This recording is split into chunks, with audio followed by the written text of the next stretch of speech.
내일이면 나는 세상에서 가장 행복한 남자가 된다. 나는 갓 페인트 칠을 마친 신혼집 거실 한가운데에 서서 이 모든 것이 현실이라는 사실에 새삼 감격했다. 창문으로는 따스한 오후에 햇살이 쏟아져 들어와 아직 정리가 끝나지 않은 상자들 위로 금빛 먼지를 흩뿌렸다. 공기 중에는 새로운 가구의 나무 냄새와 나의 약혼녀 최유진이 꽂아둔 프리지어 꽃향기가 달콤하게 뒤섞여 있었다. 이것은 행복의 냄새였다. 서준 씨, 이 그림은 어디에 걸면 좋을까? 유진이 우리의 웨딩 사진이 담긴 커다란 액자를 들고 아이처럼 해맑게 물었다. 그녀는 내 인생에 불쑥 나타난 가장 눈부신 선물이었다. 마케팅팀 팀장으로 일에 치여 건조하게 살아가던 나의 삭막했던 세상은 그녀를 만난 후 총천연색으로 물들기 시작했다. 그녀의 웃음소리는 집안을 가득 채우는 가장 아름다운 음악이었고 그녀의 존재는 내가 더 나은 사람이 되고 싶게 만드는 유일한 이유였다. 글쎄, 소파 뒤쪽 벽이 제일 좋지 않을까? 우리가 매일 함께 앉아서 볼 수 있도록. 나는 상자를 내려놓고 그녀에게 다가가등 뒤에서 가볍게 껴안았다. 그녀는 내 품에 기댄 채 만족스러운 한숨을 내쉬었다. 우리는 한참 동안 아무 말 없이 서로의 온기를 나누었다. 이 평화, 이 안정감. 나는 이 순간이 영원하기를 바랐다. 나는 거실 한쪽에 놓인 작은 책상 위를 바라보았다. 그 위에는 나와 내 동생, 한태민이 어깨동무를 하고 활짝 웃고 있는 사진이 담긴 액자가 놓여 있었다. 내일 결혼식의 부토니에를 받을 나의 유일한 동생이자 가장 친한 친구. 저 사진 보니까 갑자기 실감이 나네. 내가 말했다. 내일이면 내가 세상에서 제일 사랑하는 두 사람이 진짜 가족이 되는 거네. 당신이랑 내 동생 태민이. 나는 태민에 대한 이야기를 시작했다. 나보다 5살 어린 동생. 어릴 때부터 나보다 훨씬 잘생기고 머리도 좋았으며 성격도 활달해서 늘 주변에 사람이 끊이지 않던 골든 차일드. 나는 그런 동생이 언제나 자랑스러웠다. 변변찮은 형 밑에서 혹시라도 기죽을까. 나는 언제나 동생의 가장 든든한 울타리가 되어주려 노력했다. 동생이 명문대에 합격했을 때 나는 세상을 다 가진 듯 기뻤다. 동생이 대기업에 수석으로 입사했을 때 나는 내 일처럼 동네방네 자랑하고 다녔다. 그런 동생이 내 결혼식에서 나의 베스트맨이 되어준다는 사실이 나를 얼마나 벅차게 하는지 유진은 알까? 태민이가 당신을 얼마나 좋아하는지 알지? 처음 당신을 소개시켜주던 날 태민이가 나한테 그랬어. 형, 이번에는 진짜네. 형수님 같은 여자라면 형 인생을 맡겨도 되겠어. 라고. 나는 그때의 기억을 떠올리며 행복하게 웃었다. 유진은 내 품에 안긴 채 조용히 내 이야기를 듣고 있었다. 그녀는 사진 속의 태민을 한참 동안 바라보더니 희미하게 말했다. 나도 태민 씨 참 좋은 사람이라고 생각해. 그녀의 목소리가 어딘지 모르게 조금 가라앉아 있는 것 같았지만 나는 대수롭지 않게 여겼다. 내일의 결혼식을 앞두고 모두가 조금씩은 감상적으로 변하는 법이니까. 바로 그때 내 휴대폰이 요란하게 울렸다. 회사 후배, 민수였다. 이렇게 늦은 시간에. 그것도 내 결혼식 전날에 무슨 일일까? 여보세요. 팀장님, 정말 죄송합니다. 제가 큰 실수를 했습니다. 수화기 너머로 거의 울먹이는 민수의 목소리가 들려왔다. 중요한 클라이언트에게 보낼 제안서 파일을 실수로 경쟁사에 그것과 바꾸어 보냈다는 것이었다. 우리 팀의 몇 달간의 노력이 물거품이 될 수도 있는 아찔한 실수였다. 자기야, 결혼 전날인데 내일 처리하라고 해. 유진이 내 팔을 잡으며 걱정스럽게 말했다. 하지만 나는 그럴 수 없었다. 팀장으로서 이것은 내가 책임져야 할 문제였다. 그리고 공황 상태에 빠진 후배를 이대로 내버려 둘 수는 없었다. 아니야, 괜찮아. 금방 해결할 수 있을 거야. 나는 유진을 안심시키고 민수에게 차분하게 말했다. 민수 씨, 일단 진정하고 내 말 잘 들어요. 지금 당장 메일 회수 기능을 실행하고 클라이언트 담당자에게는 내가 직접 전화해서 사과하고 양해를 구할게요. 그리고 민수 씨는 지금부터 최종본 제안서 파일을 다시 한번 꼼꼼하게 검토해서 수정할 부분 없는지 최종 확인하고 나한테 다시 보내줘요. 할 수 있죠? 나는 거의 30분 동안 전화기를 붙들고 패닉 상태에 빠진 후배를 진정시키고 사태를 수습했다. 나는 클라이언트에게 정중하게 사과했고 다행히 그들은 너그럽게 이해해 주었다. 모든 것을 해결하고 전화를 끊었을 때 온몸에서 진이 빠져나가는 기분이었다. 휴, 다 끝났다. 나는 소파에 주저앉으며 한숨을 쉬었다. 그때 나는 유진의 표정이 이상하다는 것을 깨달았다. 그녀는 아까보다 훨씬 더 불안하고 슬퍼 보였다. 그녀는 소파 구석에 웅크리고 앉아 멍하니 허공을 바라보고 있었다. 나는 그녀의 옆으로 다가가 어깨를 감싸 안았다. 유진아, 왜 그래? 아까부터 표정이 계속 안 좋네. 결혼 앞두고 긴장돼서. 그래, 다들 그런데. 메리 블루라고 하잖아. 나는 그녀를 안심시키려 애썼다. 그녀는 내 말에 그제야 나를 돌아보았다. 그녀의 커다란 눈망울에는 눈물이 가득 고여 있었다. 응. 그녀가 힘겹게 대답했다. 그냥 너무 행복해서 그런가 봐.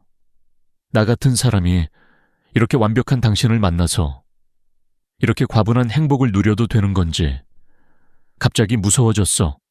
그녀의 대답은 너무나도 아름답고 너무나도 그럴듯했다. 나는 그녀의 그 순수한 불안감에 가슴이 저며오는 듯했다. 나는 그녀를 더 꽉 껴안았다. 이토록 여리고 이토록 나를 사랑해주는 여자를 내가 평생을 바쳐 지켜주어야겠다고 다짐했다. 바보 같은 소리. 세상에서 당신만큼 이 행복을 누릴 자격이 있는 사람은 없어. 내가 앞으로 평생 당신 곁에서 증명해 줄게. 나는 그녀의 이마와 눈물 젖은 뺨과 입술에 차례로 입을 맞췄다. 그녀는 내 품에 안겨 한참 동안 어린아이처럼 울었다. 나는 그녀의 그 눈물이 순수한 행복의 발로라고 한치의 의심도 없이 믿었다. 그날 밤 나는 그녀를 그녀의 부모님 댁에 바래다 주었다. 결혼식 전날 밤은 각자의 집에서 보내야 한다는 어른들의 말씀 때문이었다. 우리는 헤어지기 아쉬워 한참 동안 차 안에서 손을 잡고 있었다. 내일 봐. 내 신부님. 응, 내일 봐요. 내 신랑.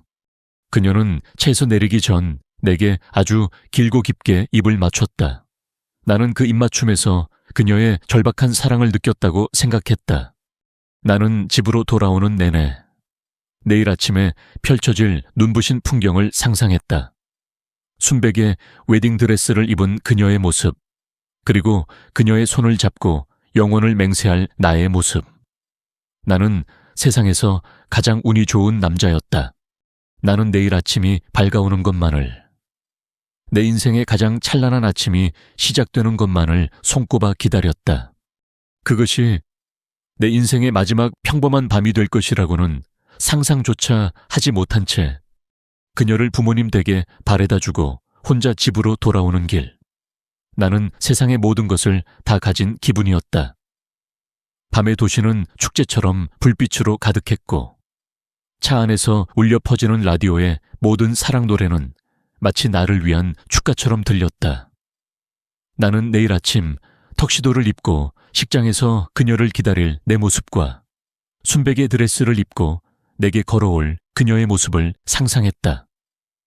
상상하는 것만으로도 심장이 벅차올라 몇 번이고 미소가 터져 나왔다. 물론 마음 한구석에 아주 작은 신락 같은 불안감이 없었던 것은 아니다. 신혼집에서 헤어지기 전 그녀의 얼굴에 서려 있던 그 깊이를 알 수 없는 슬픔. 너무 행복해서 무섭다는 그녀의 말은 사랑하는 사람의 순수한 마음으로 이해하려 했지만 어딘지 모르게 내 마음을 무겁게 짓눌렀다. 하지만 나는 이내 고개를 저었다. 결혼을 앞둔 신부의 예민함일 뿐이라고. 내가 그녀의 작은 감정 하나까지 헤아리는 섬세한 남편이 되어주면 해결될 일이라고. 나는 나의 긍정적인 믿음으로 그 작은 불안의 씨앗을 덮어버렸다. 집에 도착해 샤워를 하고 내일 입을 예복을 다시 한번 점검했다. 모든 것이 완벽했다. 나는 침대에 누워 이제 정말 마지막으로 혼자 자는 밤이라는 생각에 설레는 마음으로 잠을 청하려 했다. 바로 그때 휴대폰이 날카롭게 울렸다. 화면에 뜬 이름은 내 사랑 유진이었다. 이 시간에 웬일이지 나는 반가운 마음과 함께 혹시 무슨 일이 생긴 건 아닐까 하는 걱정스러운 마음으로 전화를 받았다. 여보세요 유진아, 왜 안 자고? 흐극, 서준 씨. 수화기 너머로 들려온 것은 그녀의 명랑한 목소리가 아닌 거의 실신할 듯한 처절한 울음소리였다. 심장이 쿵 하고 내려앉았다. 유진아, 왜 그래? 무슨 일이야? 서준 씨, 미안해. 정말 미안해. 나 지금 잠깐만 만나면 안 될까? 꼭 해야 할 말이 있어. 이 말을 하지 않으면 나 내일 식장에 들어갈 수 없을 것 같아. 그녀의 목소리는 공포와 절망으로 완전히 무너져 있었다. 결혼을 취소하겠다는 말인가 아니면 그녀에게 내가 모르는 끔찍한 일이 생긴 것인가. 나는 패닉에 빠졌다. 지금 그녀에게 필요한 것은 나의 위로와 안정감이라고 생각했다. 알았어. 울지 말고. 어디야, 내가 지금 바로 갈게. 우리는 한밤중에 한강 공원, 인적이 끊긴 벤치에서 만나기로 했다. 나는 옷을 갈아입을 정신도 없이 잠옷바람으로 차를 몰았다. 내 머릿속은 온통 그녀에 대한 걱정으로 가득 차 있었다. 그녀가 어떤 상처를 받았든, 어떤 비밀을 가졌든 내가 전부 끌어안아 주리라. 나는 그녀의 남편이니까. 한강 공원에 도착했을 때 그녀는 가로등 불빛 아래 작은 아이처럼 웅크리고 앉아 울고 있었다. 나는 차에서 내려 그녀에게 달려갔다. 그리고 그녀의 차가운 몸을 내 외투로 감싸 안았다. 유진아, 괜찮아. 내가 왔어. 대체 무슨 일이야? 누가 당신을 이렇게 힘들게 하는 거야? 나는 그녀를 진심으로 위로했다. 그녀는 내 품에 안겨 한참 동안 서럽게 울었다. 나는 그녀의 등을 토닥이며 그녀가 진정하기를 기다렸다. 시간이 흐르고 그녀의 울음이 조금씩 잦아들었을 때 그녀는 고개를 들었다. 눈물로 얼룩진 그녀의 얼굴은 내가 알던 그 어떤 모습보다도 처연하고 위태로워 보였다. 서준 씨, 말해봐. 뭐든지 괜찮아. 우리가 함께라면 다 이겨낼 수 있어. 나는 그녀에게 힘을 실어주려 애썼다. 하지만 그녀가 다음에 내뱉은 말은 나의 모든 선의와 위로를 무참히 파괴해버리는 지옥의 서곡이었다. 나 정말 나쁜 년이야. 당신은 나 같은 여자랑 결혼하면 안 돼. 그런 말 하지 마.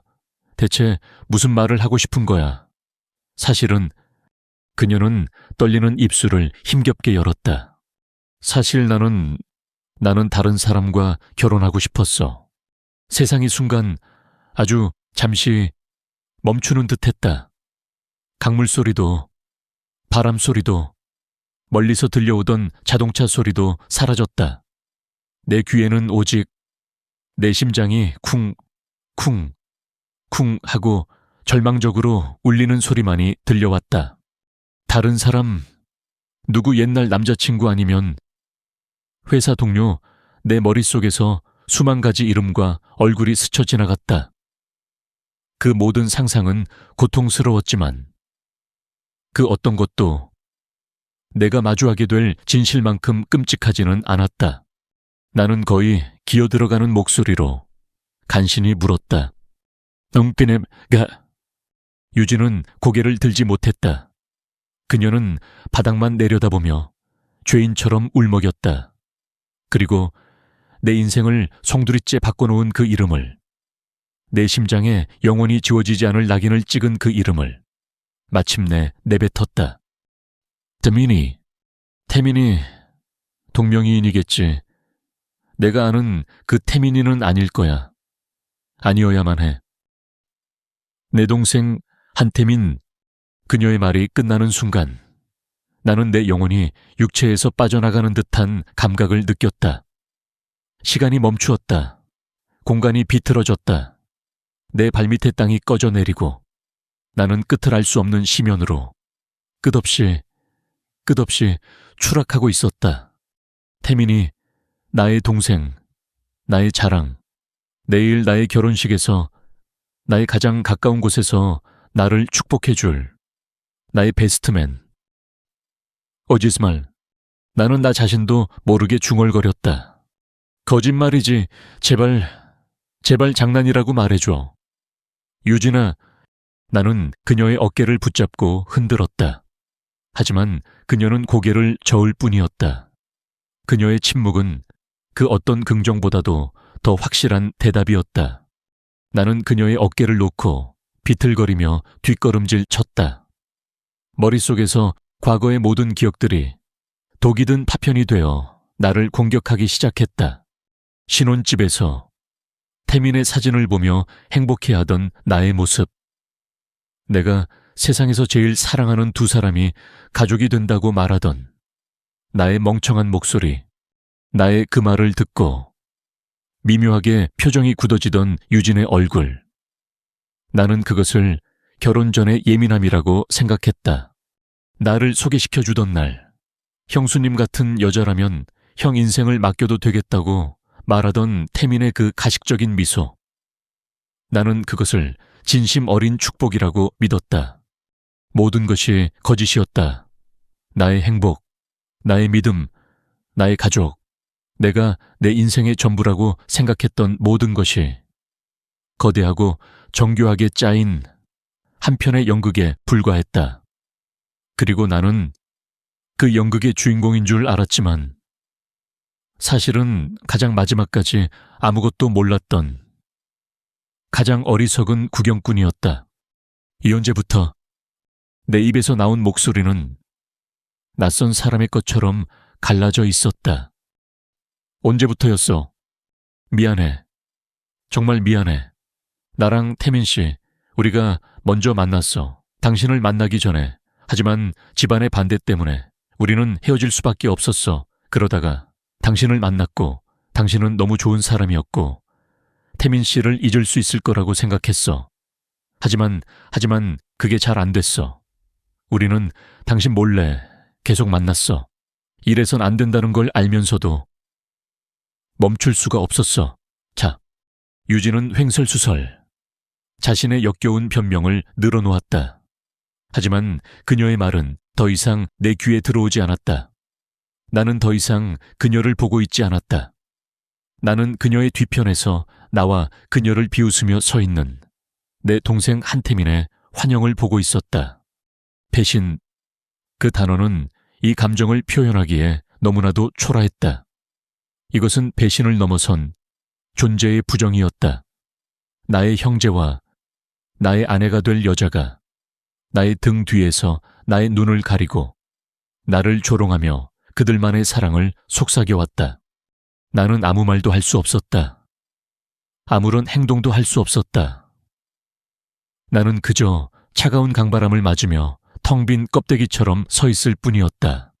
내일 아침이면 해가 뜬다. 내일 아침이면 나는 턱시도를 입어야 한다. 그리고 나의 신부와 나의 동생 앞에서 영원한 사랑을 맹세해야 한다. 내 인생 최악의 밤은 그렇게 아직 시작조차 하지 않은 나의 결혼 생활에 종말을 구하고 있었다. 어떻게 집으로 돌아왔는지 기억나지 않는다. 유진의 마지막 말이 한태민이라는 그 이름이 내 뇌리에 박힌 파편이 되어 모든 사고를 마비시킨 채 나는 유령처럼 차를 몰았던 것 같다. 정신을 차렸을 때 나는 텅 빈 신혼집 거실 한가운데에 서 있었다. 불과 몇 시간 전까지만 해도 이 공간은 행복과 기대감으로 충만했다. 하지만 이제 이곳은 나의 어리석음을 증명하는 증거물들로 가득 찬 거대한 무덤이었다. 벽에 걸린 우리의 웨딩 사진, 활짝 웃고 있는 나와 그런 나를 사랑스럽게 바라보는 그녀 역겨웠다. 저 미소 뒤에 나의 동생을 향한 욕망을 숨기고 있었을까? 나란히 놓인 우리의 칫솔, 저 칫솔로 이를 닦고 저 입술로 내게 사랑을 속삭이고 그리고 내 동생과 입을 맞추었을까?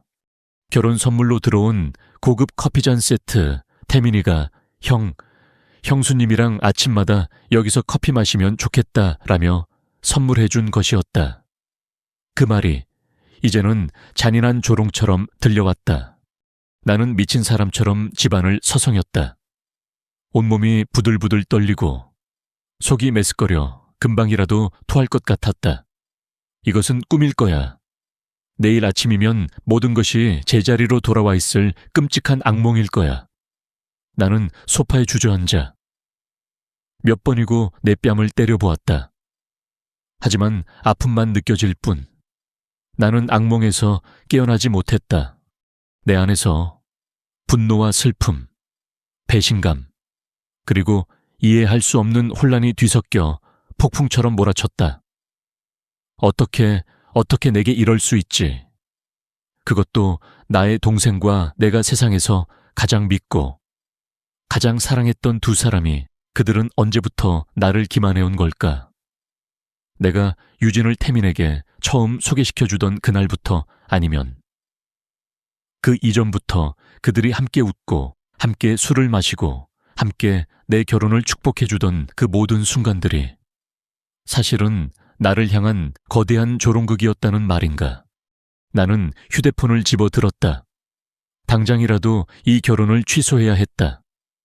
웨딩 플래너에게, 양가 부모님께, 그리고 내 결혼을 축하해주러 올 수백 명의 하객들에게 이 모든 것이 끝났다고 알려야 했다. 하지만 내 손가락은 움직이지 않았다. 뭐라고 말해야 하는가? 신부가 제 동생과 바람이 나서 결혼식 전날 밤에 파혼하게 되었다고 상상만으로도 끔찍했다. 나의 부모님, 그리고 유진의 부모님은 이 충격을 감당하실 수 있을까? 세상 사람들은 나를 결혼식 전날 밤에 파혼당한 세상에서 가장 불쌍하고 멍청한 놈이라고 비웃을 것이다. 그 조롱과 동정의 시선을 나는 견딜 수 있을 것 같지 않았다. 두려웠다. 모든 것을 끝장내는 것보다 이 상황을 마주하고 설명해야 한다는 사실이 더 두려웠다. 밤새도록 나는 그렇게 지옥의 불구덩이 속에서 허우적거렸다. 뜨거운 분노에 몸부림치다가도 이내 얼음 같은 절망에 빠져들었다. 시간이 흐르고 창밖이 희미하게 밝아오기 시작할 무렵 내 머릿속을 지배하던 감정의 폭풍이 서서히 잦아들었다. 그리고 그 자리에 아주 차갑고 소름 끼치는 이성이 고개를 들기 시작했다. 나는 마케팅 팀장이었다. 나의 일은 복잡하게 얽힌 문제의 본질을 파악하고 데이터를 분석하여 최적의 해결책을 찾아내는 것이었다. 감정에 휘둘리는 것은 프로가 할 짓이 아니었다. 조하, 한서준, 이건 위기 상황이다. 팩트는 무엇인가? 변수는 무엇인가? 그리고 너의 목표는 무엇인가? 팩트윌 약혼녀 최유진과 동생 한태민은 나를 속여왔다. 팩트2 결혼식은 이제 불과 몇 시간밖에 남지 않았다. 변수일 그들의 관계가 정확히 어떤 것인지, 언제부터 시작되었는지 나는 아직 모른다. 유진의 말은 일방적인 고백일 뿐 교차 검증되지 않았다. 변수2 이 사실을 공론화했을 때의 파장, 가족들이 받을 상처, 그리고 내가 감당해야 할 사회적 시선, 그렇다면 나의 목표는 더 이상 행복한 결혼이 아니었다. 나의 목표는 이 지독한 진실의 완전한 실체를 파악하고 이 상황을 나의 통제해 나의 방식으로 끝내는 것이었다.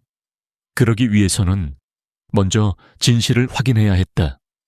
나는 유진이 아닌 내 동생 한태민의 입에서 직접 모든 것을 들어야만 했다. 나는 자리에서 일어났다. 샤워를 하고 면도를 했다. 그리고 내 옷장에서 가장 어둡고 단정한 옷을 골라 입었다. 마치 장례식에 가는 사람처럼 새벽 6시 나는 태민의 오피스텔 앞에 서 있었다. 최고급 주상복합. 그가 이 집을 계약할 때 내가 보증금의 일부를 보태주었던 기억이 떠올라 헛웃음이 나왔다. 나는 초인종을 눌렀다. 잠시 후 잠이 덜 깬 얼굴의 태민이 문을 열었다. 그는 나를 보고 화들짝 놀랐다.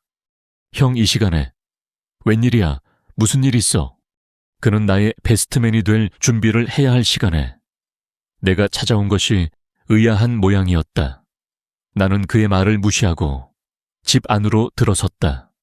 그리고 그의 눈을 똑바로 바라보며 차갑게 말했다. 유진이한테 다 들었다. 그 한마디에 태민의 얼굴에서 모든 핏기가 사라졌다. 그의 동공이 공포로 흔들렸고 그는 뒷걸음질 쳤다. 형, 무슨 소리야? 유진이가 걔가 형한테 뭘 말했다는 거야. 다 거짓말이야. 걔가 술 마시고 헛소리한 거라고.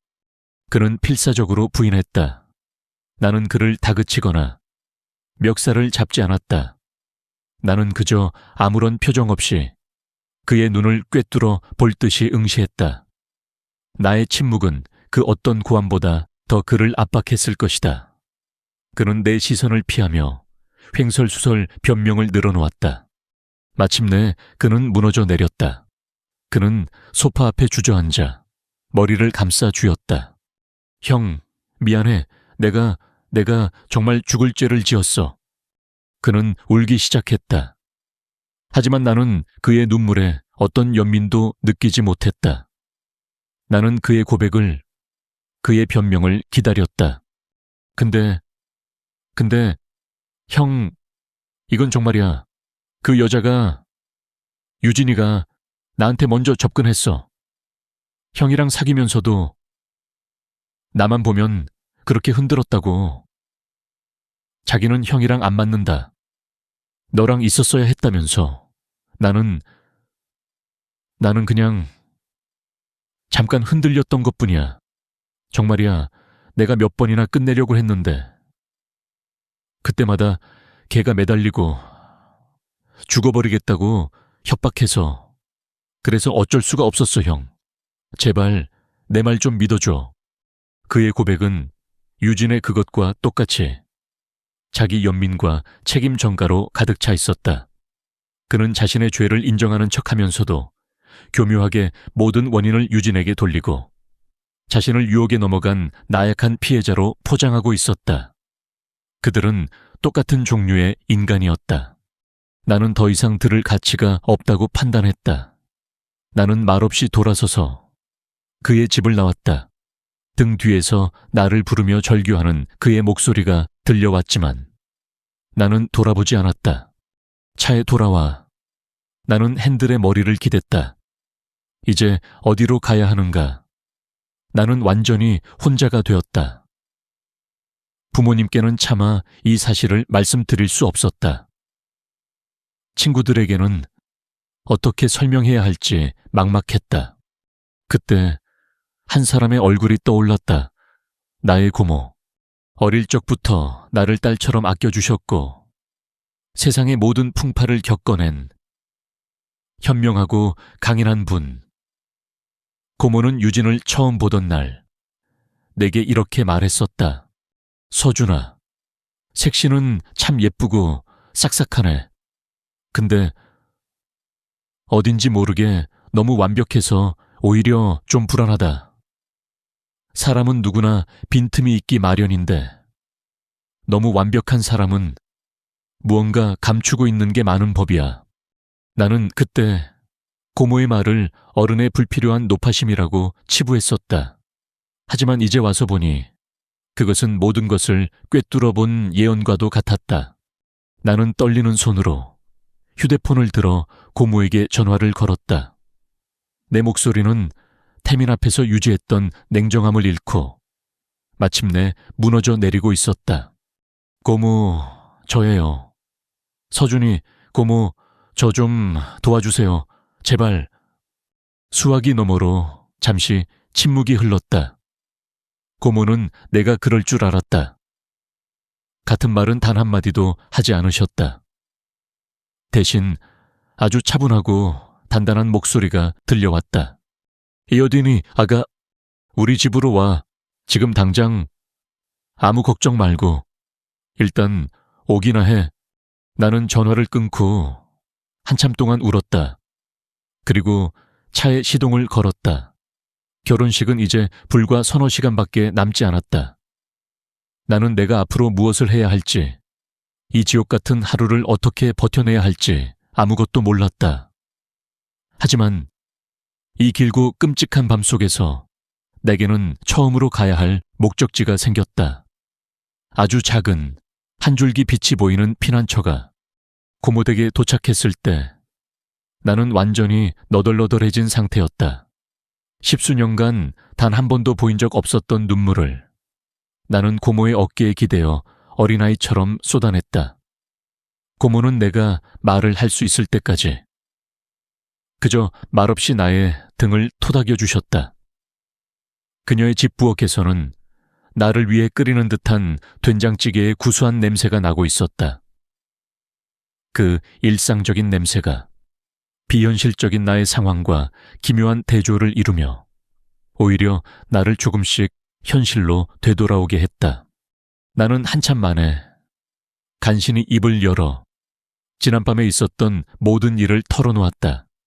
유진의 고백, 태민의 변명, 그리고 두 사람이 나를 기만해왔던 그 추악한 진실까지.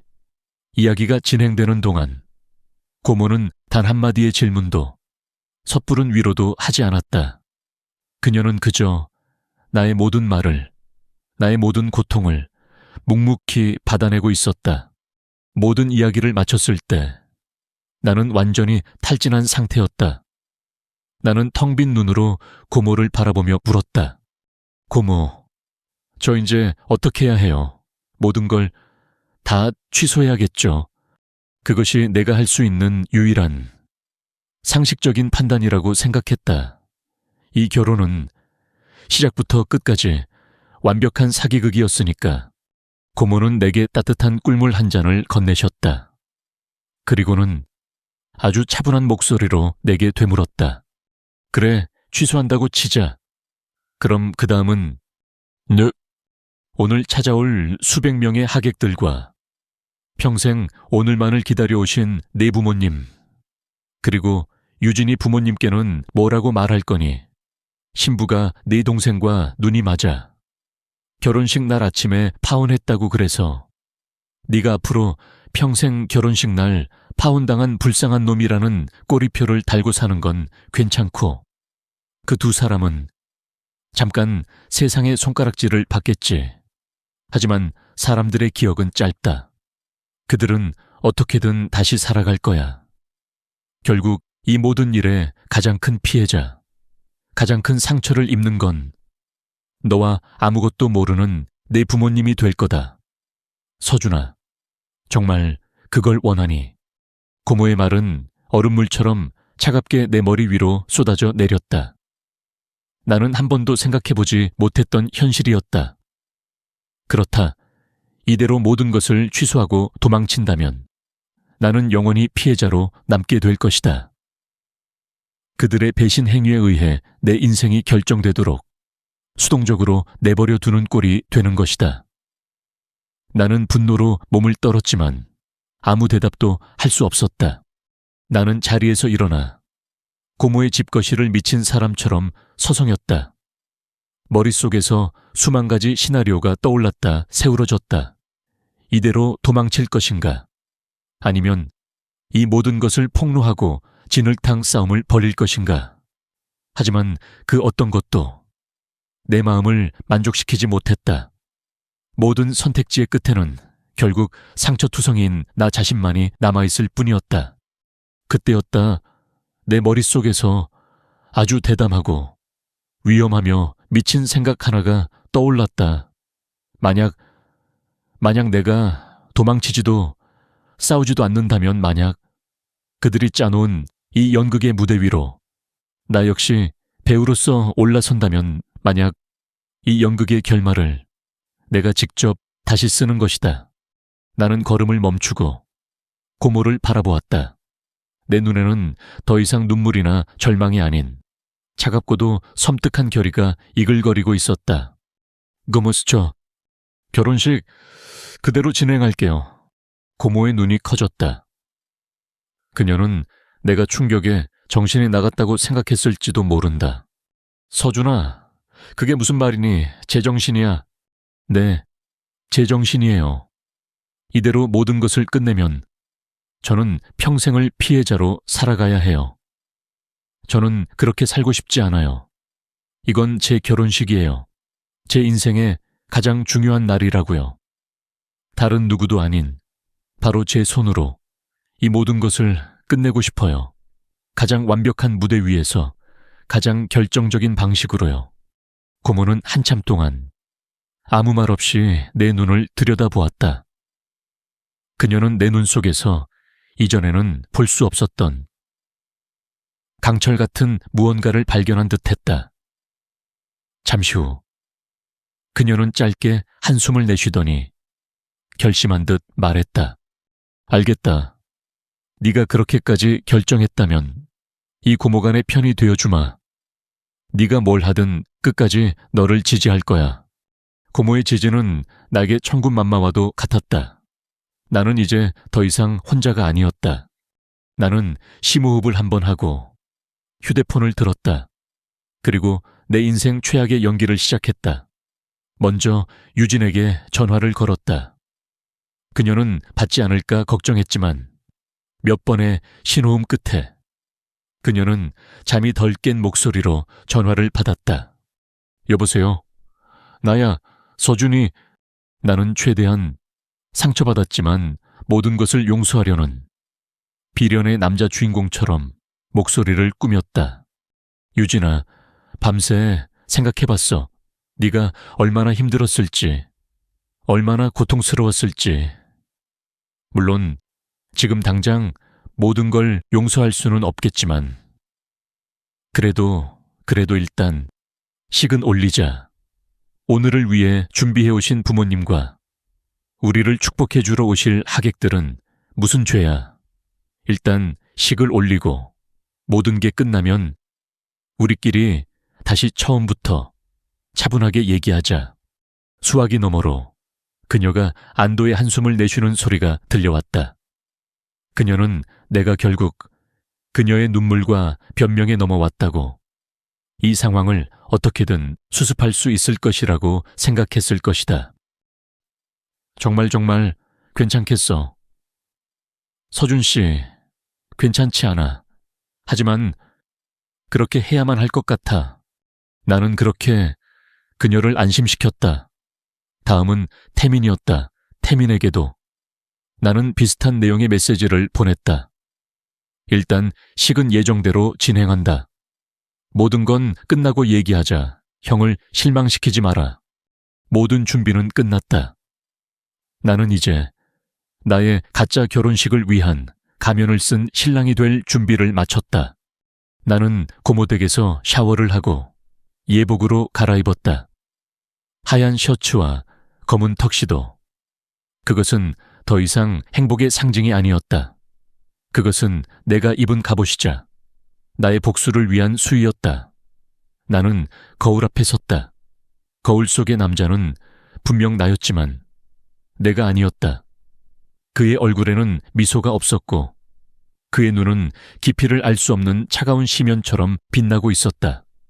결혼식장에 도착했을 때 그곳은 이미 축제의 분위기로 가득했다.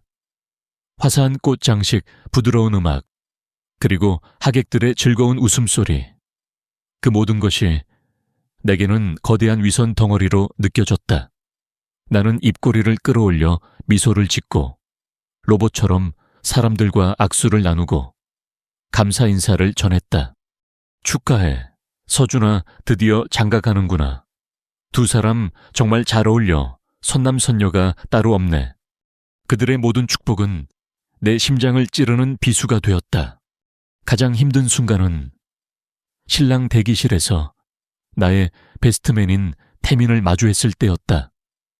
그는 내 앞에 서서 어쩔 줄 모르는 표정으로 고개를 숙였다. 형, 정말 고마워. 그리고 미안해. 그가 내 보타이를 매만져주며 속삭였다.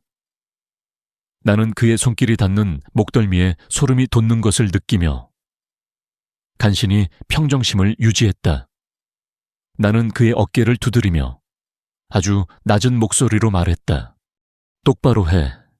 오늘만큼은 내 완벽한 동생 역할을 내 목소리에 담긴 살기에 그의 어깨가 움찔하는 것이 느껴졌다. 그리고 마침내 예식의 시작을 알리는 종이 울렸다. 나는 예식장 입구에 섰다. 수많은 하객들의 시선이 내게로 쏠렸다. 그리고 잠시 후 문이 열리고 나의 신부가 아버지의 손을 잡고 들어왔다.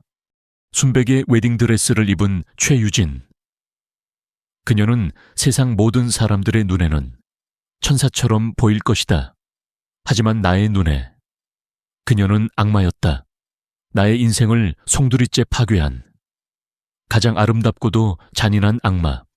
나는 그녀가 내 앞에 서고 그녀의 아버지가 그녀의 손을 내게 건네주는 순간까지 완벽한 미소를 유지했다. 우리는 나란히 서서 줄의 단상을 향해 걸어갔다. 나는 내 옆에 선 그녀의 미세한 떨림을 느낄 수 있었다. 그녀 역시 이 모든 것이 연극이라는 것을 알고 있었다. 우리는 주례 선생님 앞에 섰다. 그는 사랑의 신성함과 믿음의 영원함에 대해 이야기하기 시작했다. 나는 그 모든 말을 마치 다른 세상의 이야기처럼 귓가로 흘려보냈다. 나의 모든 신경은 오직 단 한순간을 위해 날카롭게 벼려지고 있었다. 주례 선생님이 마침내 나를 돌아보며 물었다. 신랑 한서준 군은 신부 최유진 양을 아내로 맞아 기쁠 때나 슬플 때나 건강할 때나 아플 때나 언제나 사랑하고 존중하며 영원히 함께할 것을 이 자리에 계신 모든 분들 앞에서 엄숙히 서약합니까? 결정의 순간이 왔다. 나는 잠시 침묵했다. 그리고 내 인생을 건 나의 연극을 시작했다. 신랑 한서준 군은 신부 최유진 양을 아내로 맞아 기쁠 때나 슬플 때나 건강할 때나 아플 때나 언제나 사랑하고 존중하며 영원히 함께할 것을 이 자리에 계신 모든 분들 앞에서 엄숙히 서약합니까? 주례 선생님의 목소리가 웅장한 예식장 안에 장엄하게 울려 퍼졌다.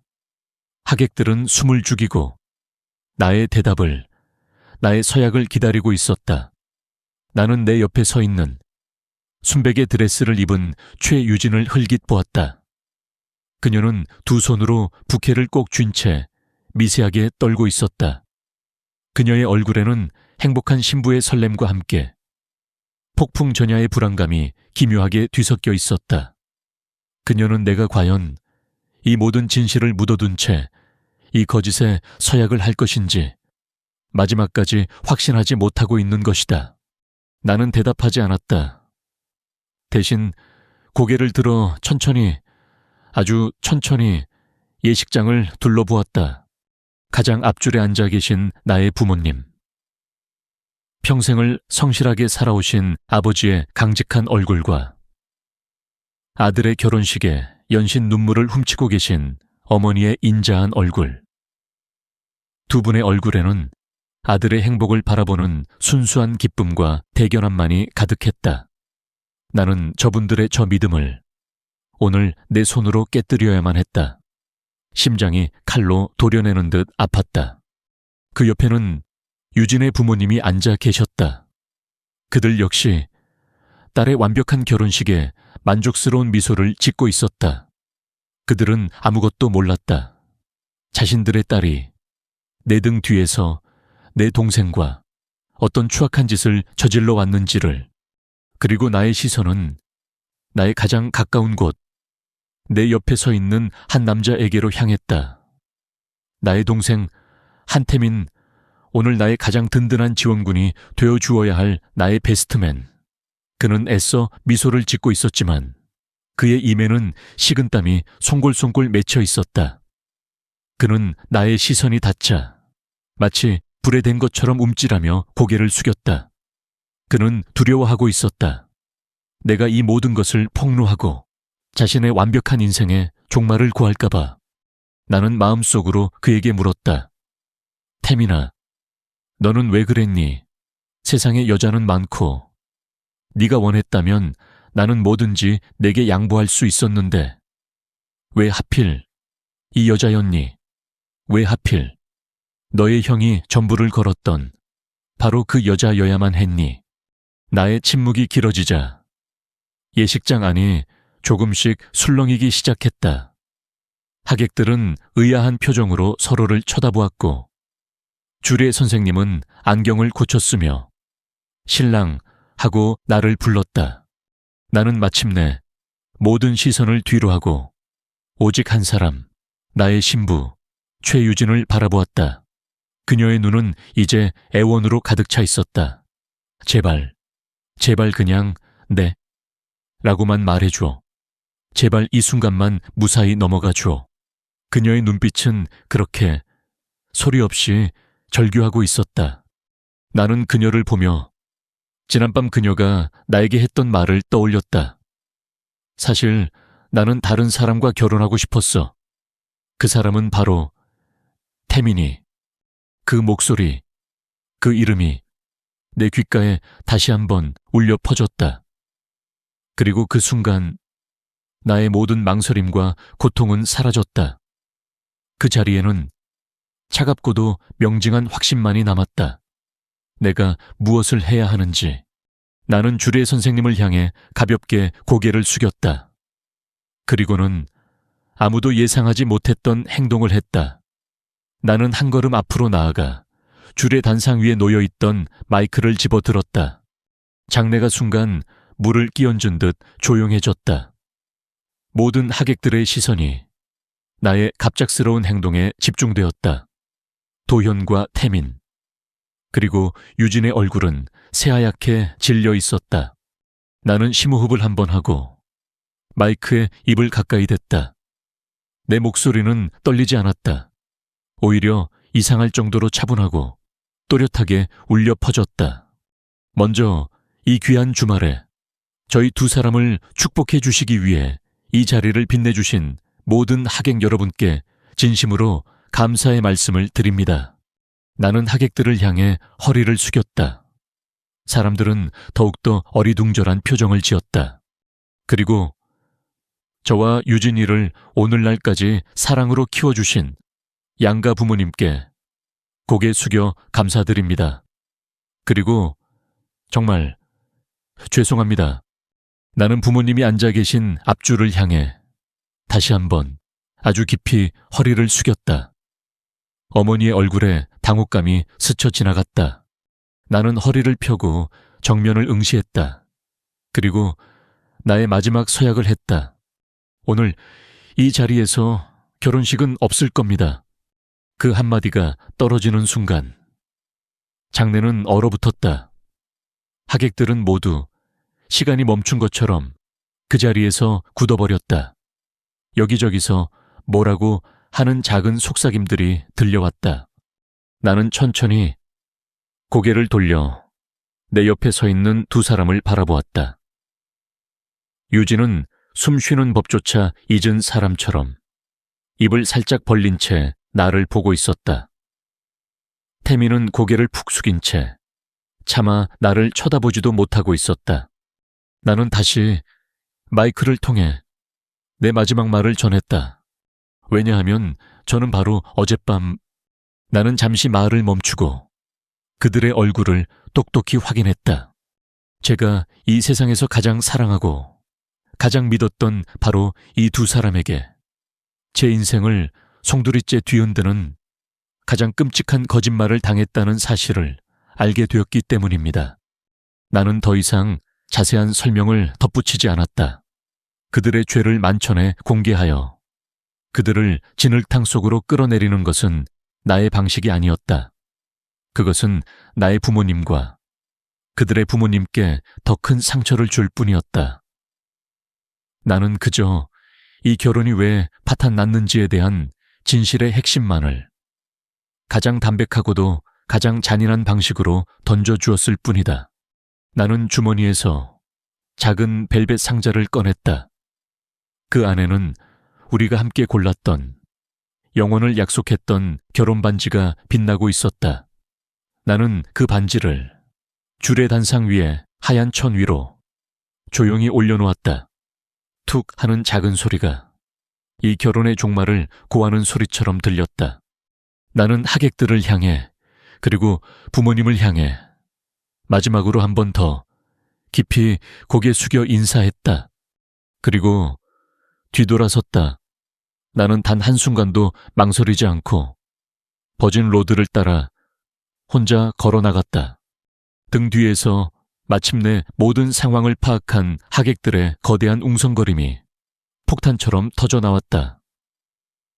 유진의 어머니가 유진아 하고 비명을 지르는 소리가 들려왔다. 나의 어머니가 내 이름을 부르며 흐느끼는 소리도 들려왔다. 웨딩 연주를 하던 밴드는 당황하여 어설픈 음악을 연주하기 시작했다. 하지만 나는 돌아보지 않았다. 나는 내 상상 속에서 제단 위에 남겨진 두 사람의 모습을 그리고 있었다. 수백 명의 하객들 앞에서 모든 것이 발가벗겨진 채 서로의 얼굴조차 마주보지 못하고 서 있을 나의 전 약혼녀와 나의 전 동생의 모습을 나의 이 조용하고도 단호한 퇴장은 그 어떤 욕설이나 폭력보다도 더 강력한 가장 완벽한 형태의 복수였다. 나는 예식장의 무거운 문을 밀고 밖으로 나섰다. 눈부신 햇살이 눈물이 고인 내 눈 위로 쏟아져 내렸다. 나는 혼자였다. 하지만 이상하게도 외롭지 않았다. 지난 12시간 동안 나를 짓누르던 거대한 바위가 사라지고 아주 오랜만에 나는 자유로워진 기분이었다. 내 인생의 가장 찬란한 날이 될 뻔했던 오늘, 나는 나의 손으로 나의 옛 인생의 장례식을 그렇게 치르고 있었다. 예식장의 문을 열고 나왔을 때 나는 어디로 가야 할지 몰랐다. 나는 그저 텅 빈 껍데기처럼 내 채 올라타 시동을 걸었다. 그리고 무작정 아주 오랫동안 운전했다. 서울의 화려한 거리, 한강의 다리들, 익숙한 풍경들이 창밖으로 스쳐 지나갔지만 그 어떤 것도 내 눈에 들어오지 않았다. 내 머릿속은 마치 고장난 영사기처럼 지난 24시간의 기억들을, 그 끔찍한 고백과 배신자들의 얼굴을 쉴 새 없이 재생하고 있었다. 휴대폰이 미친 듯이 울려댔다. 엄마, 아버지, 유진의 부모님, 그리고 수많은 친구들의 이름이 액정 위에 번갈아 나타났다. 나는 그 모든 것을 외면했다. 나는 지금 그 누구와도 대화하고 싶지 않았다. 나는 그들의 위로나 동정이나 혹은 호기심 어린 질문들을 감당할 자신이 없었다. 나는 휴대폰의 전원을 꺼버렸다. 세상과의 모든 연결을 나 스스로 차단해버렸다. 얼마나 달렸을까? 정신을 차렸을 때 내 차는 고모댁 앞 골목에 서 있었다. 내 무의식이 이 거대한 폭풍 속에서 유일하게 안전한 피난처로 나를 이끈 것이다. 나는 차에서 내려 기계적으로 고모댁의 초인종을 눌렀다. 문을 열어주신 고모는 나의 엉망인 행사액을 보고도 아무것도 묻지 않으셨다. 그저 어서 오너라, 아가 하시며 나의 등을 조용히 안으로 밀어 넣으셨다. 나는 고모의 집에서 시체처럼 며칠을 보냈다. 먹지도 자지도 말하지도 않았다. 고모는 그런 나를 묵묵히 지켜봐 주셨다. 그녀는 내 유일한 세상과의 창구였다. 나는 소파에 누워 그녀가 가족들과 통화하는 내용을 반쯤 감은 눈으로 듣고 있었다. 고모는 나의 부모님과 통화했다. 나는 수화기 너머로 어머니의 울음소리와 평생 단 한 번도 약한 모습을 보인 적 없었던 아버지의 잠긴 목소리를 들었다. 그들은 나의 안위만을 걱정하고 계셨다. 그들의 마음은 나보다 더 갈기갈기 찢겨져 있을 터였다. 나는 자식이라는 이름에 불효막심한 죄인이었다. 유진의 부모님도 아버지를 통해 몇 번이나 사죄의 뜻을 전해왔다고 했다. 유진은 그날 이후 방에 틀어박혀 식음을 전폐하고 그 누구와도 만나지 않고 있다고 했다. 그녀 역시 그녀만의 지옥을 겪고 있는 것이리라. 하지만 나는 그녀에게 어떤 연민도 느낄 수 없었다. 그리고 나의 동생 한태민 고모는 집안이 완전히 뒤집혔다고 전했다.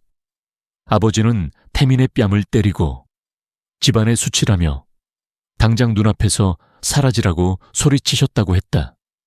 태민과 유진, 그들은 서로에게 책임을 떠넘기며 추악하게 다투고 있었다고 했다. 그는 그녀를 자신의 인생을 망친 악녀라고 욕했고 그녀는 그를 자신을 유혹하고 마지막에는 비겁하게 배신한 배신자라고 저주했다. 그들이 속삭였던 그 위대한 사랑은 진실이 드러나는 순간 이토록 쉽게 서로를 향한 증오와 경멸로 변질되어 버렸다. 결국 부모님은 태민을 유학이라는 이름의 유배를 보내기로 결정했다고 했다. 그는 그렇게 나의 인생에서, 우리 가족의 역사에서 당분간은 지워지게 될 것이었다. 나는 그 모든 이야기를 마치 먼 나라의 비극적인 드라마를 보는 것처럼 무감각하게 들었다. 그들의 몰락은 나의 상처에 어떤 위로도 되지 못했다. 남은 것은 이 모든 잔해들을 나 스스로 치워야 한다는 막막한 현실뿐이었다. 일주일쯤 지났을 때 나는 더 이상 고모댁에 숨어 있을 수만은 없다고 생각했다. 나는 밖으로 나와 나의 부서진 세상을 정면으로 마주해야만 했다. 나의 첫 번째 임무는 우리가 신혼집이라고 불렀던 그 저주받은 공간을 해체하는 것이었다. 나는 고모와 함께 텅 빈 아파트로 들어섰다. 햇살은 여전히 눈부시게 쏟아져 들어오고 있었지만 그곳에는 이제 어떤 온기도 남아있지 않았다. 우리는 말없이 집안의 물건들을 정리하기 시작했다. 하객들에게 받았던 수많은 결혼 선물들. 나는 그것들을 하나하나 포장하여 감사의 편지와 함께 돌려보낼 준비를 했다. 차마 돌려보낼 수 없는 물건들은 자선단체에 기부하기로 했다. 우리의 웨딩 사진이 담긴 액자는 망치로 부셔버리고 싶었지만 나는 그저 조용히 바닥에 내려놓았다. 분노조차 이제는 사치스럽게 느껴졌다. 가장 고통스러웠던 것은 유진의 물건들을 정리하는 일이었다. 그녀가 쓰던 컵, 그녀가 읽던 책, 그녀의 옷가지들, 그 모든 것들에는 우리의 행복했던 시간의 환영이 유령처럼 달라붙어 있었다. 나는 그녀의 물건들을 커다란 상자에 담으며 나의 지난 인연을, 나의 어리석었던 사랑을 함께 봉인하고 있었다. 나는 그 집을 부동산에 급매물로 내놓았다. 단 하루도 더 이상 그 집에 머물고 싶지 않았다. 다음으로 나는 부모님을 찾아뵈어야 했다. 그것은 어쩌면 예식장에서 뛰쳐나오는 것보다 더 큰 용기가 필요한 일이었다.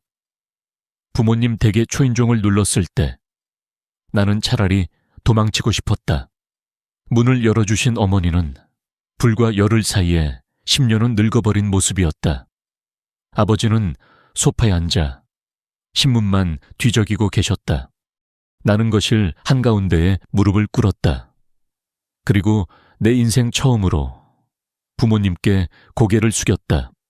아버지, 어머니, 죄송합니다. 제가 못나서 두 분 얼굴에 먹칠을 했습니다. 내 목소리가 격하게 떨려 나왔다. 그때 아버지가 신문을 내려놓고 내 앞에 다가오셨다. 나는 아버지가 나를 질책하실 것이라고 생각했다. 하지만 아버지는 아무 말 없이 나의 어깨를 두드려 주셨다. 그 무뚝뚝한 손길에서 나는 아버지가 평생 동안 표현하지 않으셨던 깊고 큰 사랑을 느낄 수 있었다. 일어나거라. 아들아, 네 잘못이 아니다. 사람을 잘못 본 애비의 잘못이고 헛된 꿈을 꾼 내 어미의 잘못이다. 너는 아무 잘못 없어. 너는 가장 큰 피해자다.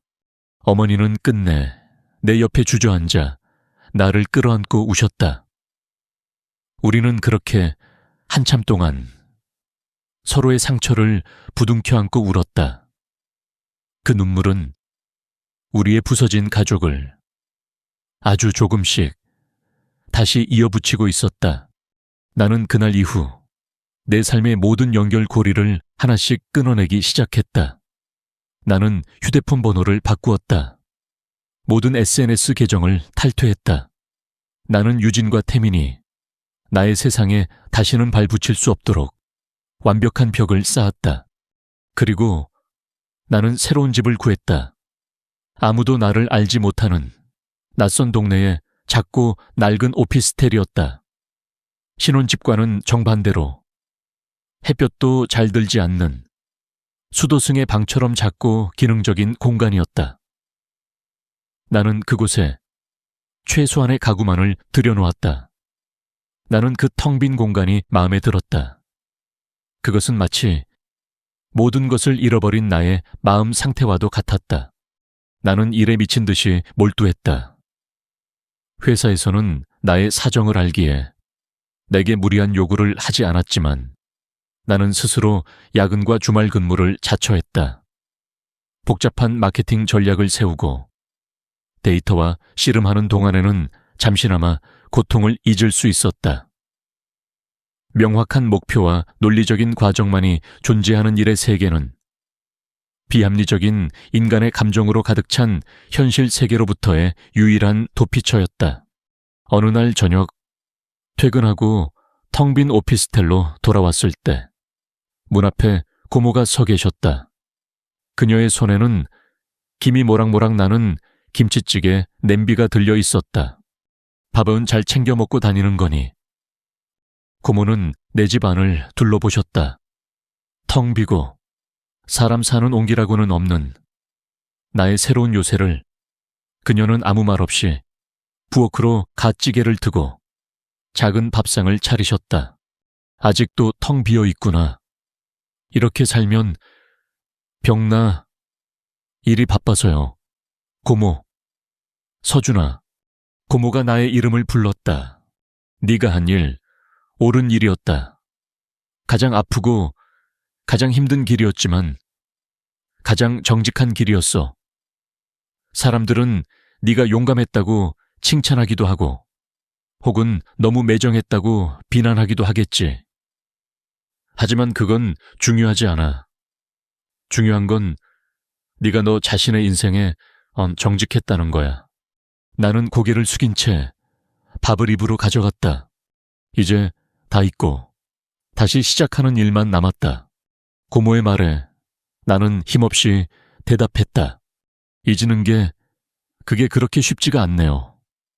고모, 잊는 게 아니야. 아가 고모는 내 손등을 따뜻하게 감싸 주셨다. 잊으려고 애쓰는 게 아니라 그냥 덮어두는 거다. 시간이 약이라는 말 틀린 것 하나 없어. 지금은 아프겠지만 언젠가는 이 상처 위에도 새살이 돋아날 게다. 그러니 너무 애쓰지 마라. 나는 고모가 차려주신 따뜻한 김치찌개를 먹었다. 몇 주 만에 처음으로 제대로 된 집밥이었다. 눈물이 밥 위로 뚝뚝 떨어졌다. 하지만 그것은 더 이상 절망의 눈물이 아니었다. 그것은 이 모든 폐허 속에서도 나를 걱정해주는 사람이 있다는 사실에 대한 아주 작고 미약한 감사의 눈물이었다. 부서진 새벽이었지만 그럼에도 불구하고 새벽은 오고 있었다. 나의 길고 길었던 밤이 마침내 아주 서서히 끝나가고 있었다. 그 끔찍했던 결혼식 날로부터 3년이라는 시간이 흘렀다. 강물에 던져진 돌멩이가 일으킨 파문이 서서히 잦아들듯 내 삶을 뒤흔들었던 거대한 사건의 소음도 이제는 아득한 과거의 메아리처럼 희미해졌다. 나는 더 이상 그날의 악몽을 꾸지 않았고 사람들의 동정 어린 시선에 위축되지도 않았다. 나는 그들을 용서하지 않았다. 하지만 나는 더 이상 그들을 증오하지도 않았다. 증오라는 감정은 상대를 내 마음속에 계속해서 붙잡아두는 또 다른 형태의 족쇄라는 것을 나는 긴 시간을 통해 깨달았다. 나는 그저 그들을 내 인생이라는 역사서에서 완전히 다른 챕터로 넘겨버렸을 뿐이다.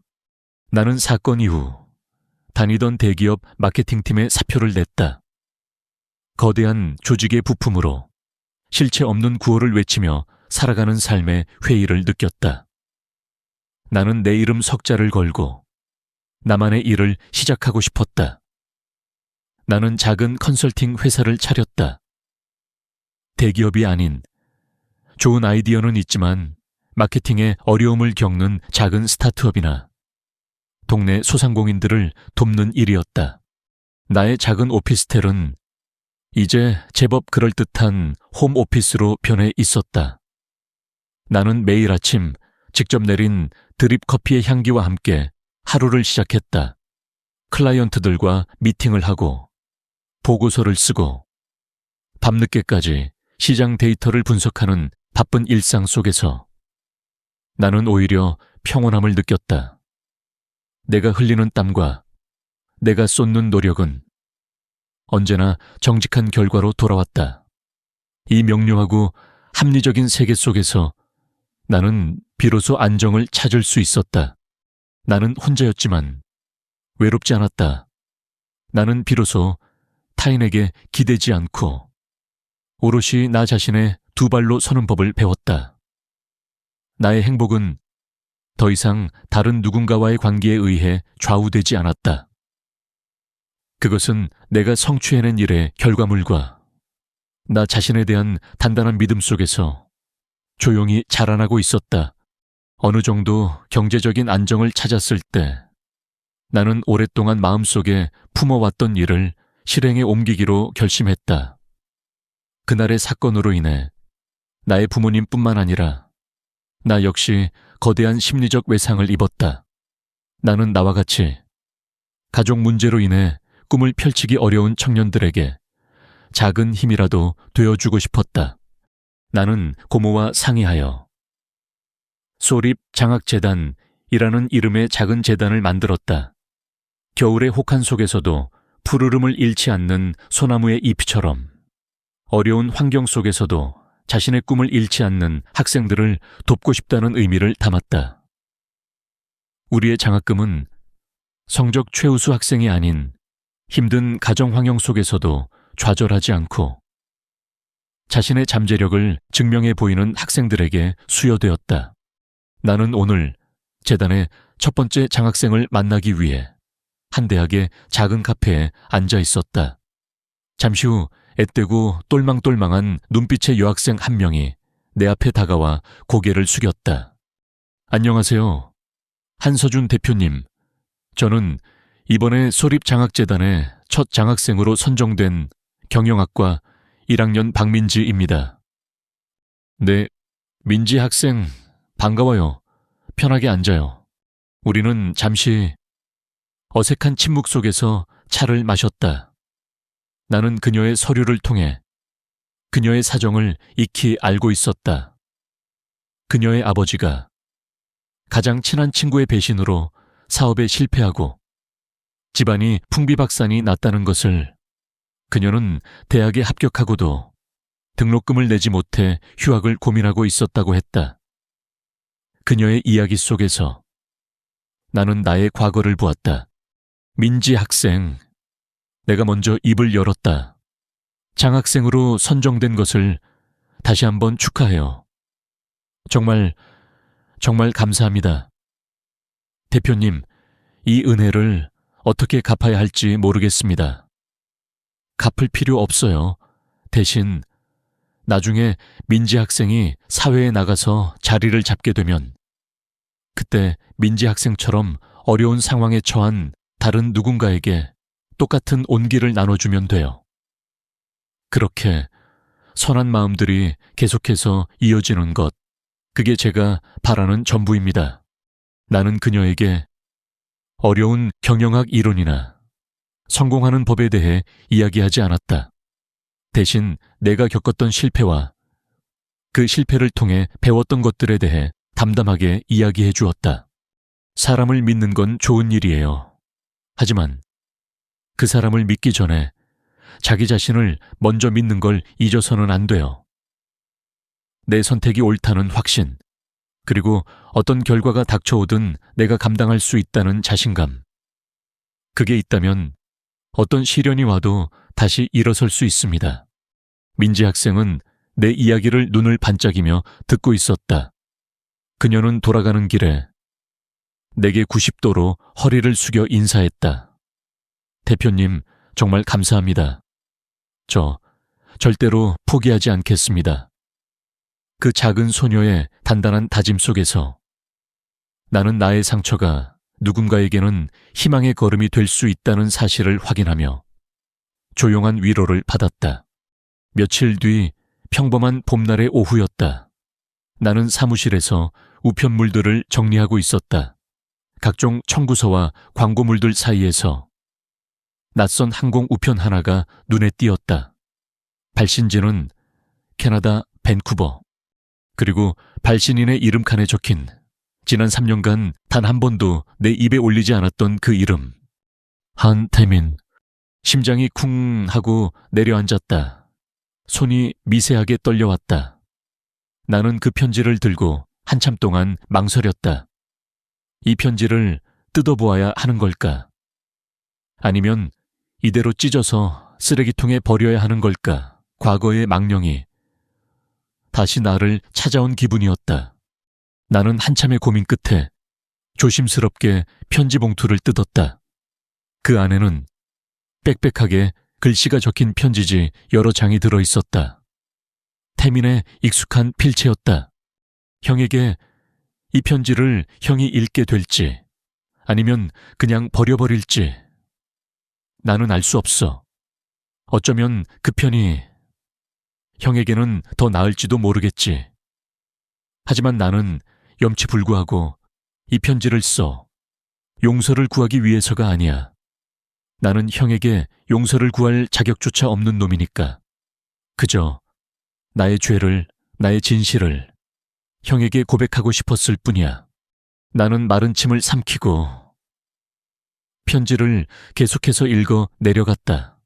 나는 캐나다에서 지난 3년간 지옥 같은 시간을 보냈어. 이곳은 유학이 아니라 유배였고 나는 죄수였어. 매일 밤 나는 결혼식 날에 악몽을 꿨어. 단상 위에 서 있던 형의 그 차가운 눈빛, 그리고 경멸에 찬 침묵, 그 모든 것이 나를 무너지게 했어. 나는 처음에는 형을, 그리고 유진이를 원망했어. 당신들 때문에 내 인생이 망가졌다고. 하지만 시간이 지나고 심리 상담을 받으면서 나는 깨달았어. 내 인생을 망친 것은 다른 누구도 아닌 바로 나 자신이었다는 것을. 나는 언제나 형에게 질투심을 느꼈어. 형은 나보다 가진 것도, 배운 것도 부족했지만 언제나 당당했고 주변 사람들에게 신뢰를 주었지. 형의 그 성실함과 정직함이 내게는 위선처럼 보였고 답답하게 느껴졌어. 나는 형의 것을 빼앗고 싶었던 것 같아. 형의 가장 소중한 것, 바로 유진이를. 내가 유진이를 정말로 사랑했는지는 이제 와서는 잘 모르겠어.